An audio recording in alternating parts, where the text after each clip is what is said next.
สองลงมาน้ำพาดวงเป็นนวลแจ่ม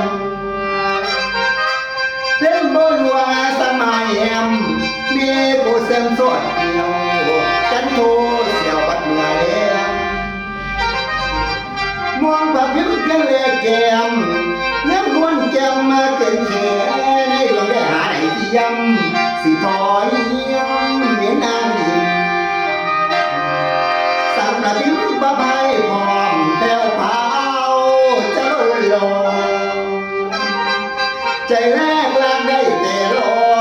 คือจะแลมบ่แก้มฟ้าได้รอถ่ายจะนั่งมอ